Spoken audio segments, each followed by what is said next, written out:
Questa è la variante che abbiamo scoperto oggi noi. Decidiamo il nome così almeno sappiamo come si chiama e la gente è contenta. XY19. Ma se lo chiamiamo tipo... Allora facciamo così, scriviamo ognuno un nome su un bigliettino. Bella idea. E dopo peschiamo a caso e quello che viene fuori quello è, va bene? Giovanna Lucida. Omicron, così banale. Era più Mi è bello. venuto in mente così, Omicron. Anche per oggi il nostro lavoro è finito. Oh, che meraviglia. Faccio in tempo ad andare a puttane. È stata una giornata Quando il pesante. lavoro ti piace, non è neanche una fatica. Scusate, virologi, ma è stata scoperta una nuova variante adesso. Non c'è mai facile, questa. Mannaggia questo C'è Covid. ancora bisogno di noi. Dai.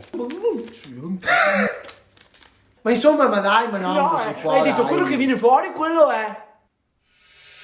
L'OMS definisce preoccupante la nuova variante Covid chiamata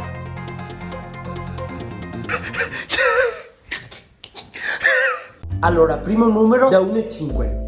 3. 1, 2, 3. Bene, ora devi scegliere il colore. Rosso. Allora, sei positivo alla variante Delta. No.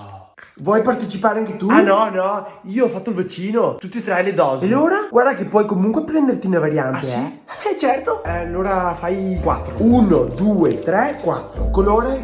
Verde. Sei positivo alla variante Flurone. È quella ultima nuova, praticamente che hai l'influenza insieme al Covid.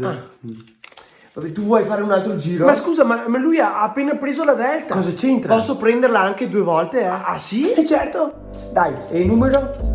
È pronto, come va? Come va? Non si sta tranquilli, dai. no. No. Un disastro dei casi in giro, sì. continuamente in aumento. Ma ti sento lontana, ti sento Ah, male. sì, sarà perché ho sulla mascherina. Per parlare al telefono? Eh sì, cara, perché può anche passare per il telefono. Ma fammi un piacere, Ascolta, fare. l'ho letto su internet. Ma guarda che su internet scrivono anche tante cazzate, sai? E chi è che ti ha detto questo? L'ho letto su internet. Ma stai attenta, quello che hai letto tu su internet è vero? E quello che ho letto io no? Allora... Perché bisogna guardare la fonte. Se la fonte è autorevole. Tu dove l'hai letto? Sul cassettino. Sul gazzettino? Con la C. Cassettino.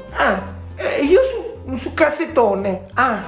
Ciao. Il cassettone è più autorevole del cassettino. Ma è chirurgica o FFP? Quel c***o che te preferissi?